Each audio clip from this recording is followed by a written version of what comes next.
Hello， 大家好，我是爱你的白痴毛。在日本游戏业界有一家很独特的工作室，他们有着一流的技术，他们想成为无拘无束的自由创作人，他们制作了很多名利双收的游戏，他们被誉为 ACT 动作游戏的代表，但他们却一直很穷，并且从来没有拥有过一款，哪怕是一款属于自己的游戏。这听上去很荒诞，但这却又是现实。这就是我们今天要讲的工作室——白金 Platinum。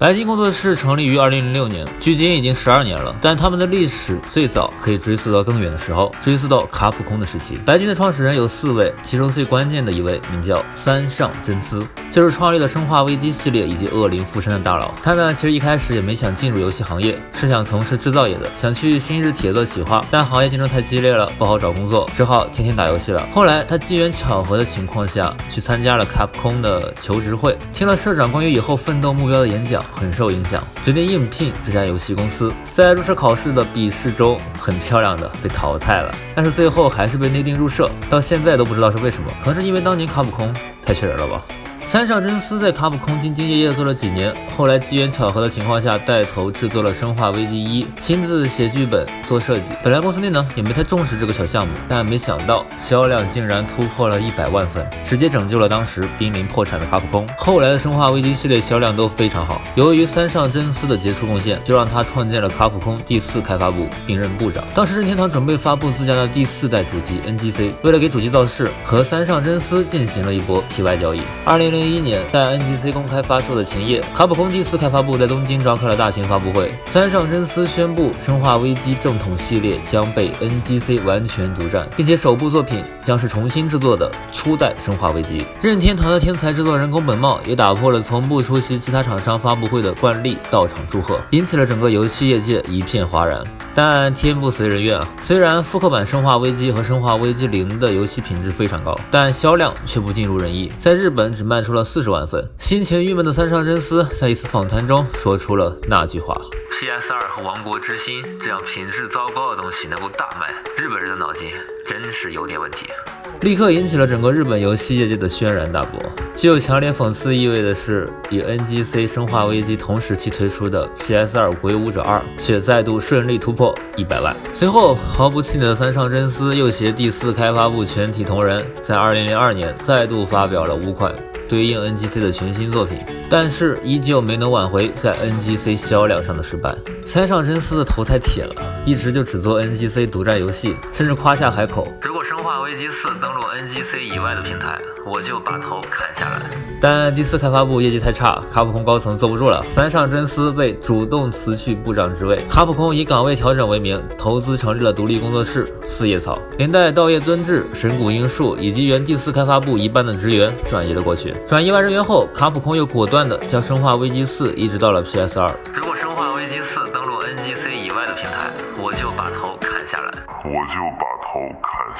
三上真司心情复杂，但既然话都说出去了，诺言终将兑现，于是就制作了一个让全球玩家砍他头的 Flash 小游戏，算是实现了当时的承诺。真香！哎呀！被挤出了卡普空的三上真司心灰意冷，把市长职位交给了稻叶敦志，四叶草工作室就算是成立了。虽然资源少了很多，但大家都全身心的投入到了游戏制作里，十分自由。在辛勤努力下，四叶草工作室一连推出了红霞乔伊和大神2款口碑极佳的原创新作。但要命的是，虽然口碑极佳，但没人买，这种叫好不叫座就很尴尬了。四叶草工作室的财务状况每日愈下，直到2006年由三上真司亲自操守的《神之手》正式发布。《神之手》这个作品很难评价，因为它太极端了，优点极端，缺点也很极端。首先，画面印象分扣很多，只能算是当年的中等水平。然后 ACT 系统上面超高速的攻防转换，超强的敌人 AI， 苛刻的血量补给，挑战玩家极限的关卡设计，导致其难度非常高，新手很难上手。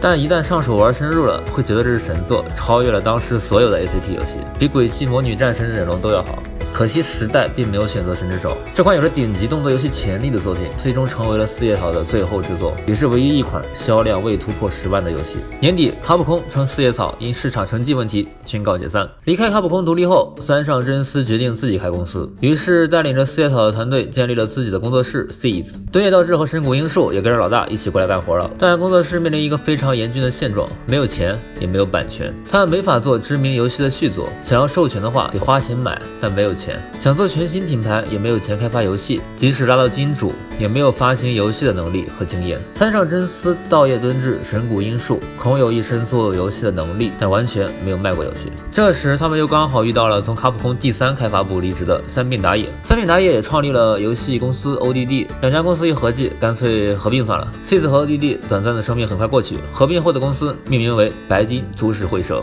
也就是我们熟知的白金工作室。然而这只是3个臭皮匠变成了4个臭皮匠，白金依然是一家没有钱、没有产品、没有发行商的三无公司。天无绝人之路，世嘉这个时候找上门来，二者进行了一番 PY 交易。2008年，世嘉对外公布了和白金的战略合作：绝对征服、极度混乱、猎天使魔女1和2以及 Project P100，基本都是动作游戏。然而合作并没有白金想象中的轻松，明明已经习惯了四叶草那种毫无顾虑享受自由创作的氛围，白金突然迎来了一个什么事儿都要掺和一脚的金主世嘉，整个研发过程处处受限。在经历了无尽的修改、争论、妥协后，白金为世嘉打造的第一款产品猎天使魔女终于完成了。稻叶敦志在采访中表示说，猎天使魔女的开发结束之后，没人感到快乐，大家感到烦躁和愤怒。我们努力的完成这个游戏，却还要被要求这个那个的，即使完工之后，甚至还要求我们这个那个。没有人想着，哦耶，我们终于收工了，而所有人都是以后再也不干这个了。虽然嘴上说着不要，但身体还是很诚实的，继续接手了世嘉的下一个单子——绝对征服。三上真司如是说，绝对征服是我们顺应于市场的产物，肯定比我自由创作的神之手销量高。绝对征服卖出了83万份，比神之手不知道高到哪里去了。但三上真司也终于忍无可忍，甩手离开了白金工作室，之后开了一家公司 Tango， 回到了制作恐怖游戏的老路子上。凭借恶灵附身，这家公司之后被逼摄相中，直接收购并负责未来所有产品的发行工作。在三上真司离开之后，工作室陷入了2年的沉寂，没有出任何游戏。直到2012年，世嘉第3款游戏《极度混乱》才正式发售，销量还不如神之手。极度混乱曾希望用贝姐参战来翻身，然而事实证明并没有什么卵用。神谷英树和稻叶敦志为了拯救废社危机，决定站出来成为偶像，决定站出来找金主爸爸支持一波。他们给世嘉提交了制作《猎天使魔女2》的项目申请，但世嘉用预算太高批不出来为理由，停止了对白金所有游戏项目的资金投入。溜了。就这样，白金和世嘉不欢而散。日本游戏行业的大佬呢？卡普空已经得罪过了，索尼呢，当年被三上真司指着鼻子骂，就剩任天堂了。对，还有一个美国大佬微软。当时任天堂新推出的主机 VU 销量不佳，急需一些作品来争取市场。虽然白金的受众群和 VU 并不重合，但看在钱的份上，还是硬着头皮上了。猎天使魔女2由任天堂独占，魔女2上线后，白金的 Project P100更名为神奇101，宣布 VU 独占。结局大家都知道，仅靠猎天使魔女2的 VU 无法在核心市场上翻盘，神奇101也没能产生什么影响。随着 VU 的全线溃败，孤注一掷的白金又一次失去了继续自主开发的资本。由于 VU 2款游戏的销量不佳，除了微软的 Xbox One 那个独占项目以外，白金已经没有制作原创游戏的资金了。但最气的是，微软投资赞助的游戏，也就是后来的龙鳞化身，本来说好了是白金自创 IP 的首款游戏，白金就指望着它翻身呢，但没想到直接被微软砍了。之后，白金的创始人之一三并打野也在2006年主动辞职。就这样，白金当年的4位创始人已经走了一半，而这一年白金已经成立9年了。在这9年里，公司风雨飘摇。当年梦想着做一款完全属于自己的游戏，梦想着做一款无拘无束、不受市场影响的艺术品，但残酷的现实却是，这9年里，他们一直在做别人的东西，从来没有机会、没有资源去实现自己的梦想。纵然拥有目前世界第一流的动作游戏制作水准，但从来没有机会去给自己使用一次，哪怕一次。白金已经陷入了想要翻身必须要做原创大作，但原创需要大量资金，为了筹集资金只能吃别人老本的恶性循环。之后的白金要何去何从？他们又如何在这样艰险的游戏行业里摸索着前行？制作了合金装备尼尔机械纪元、碧蓝幻想呢？他们在最近几年里又有什么新的挣扎和突破呢？时间不早了，我们就留到下期再讲。喜欢这期视频的观众呢，请务必点一下推荐和收藏，让这个视频得到更多的关注和曝光。本期视频收藏超过5000，我们下周3就继续更新白金第2期。我是爱吃宝，一名整天摸鱼的独立游戏开发者，我们下期再见。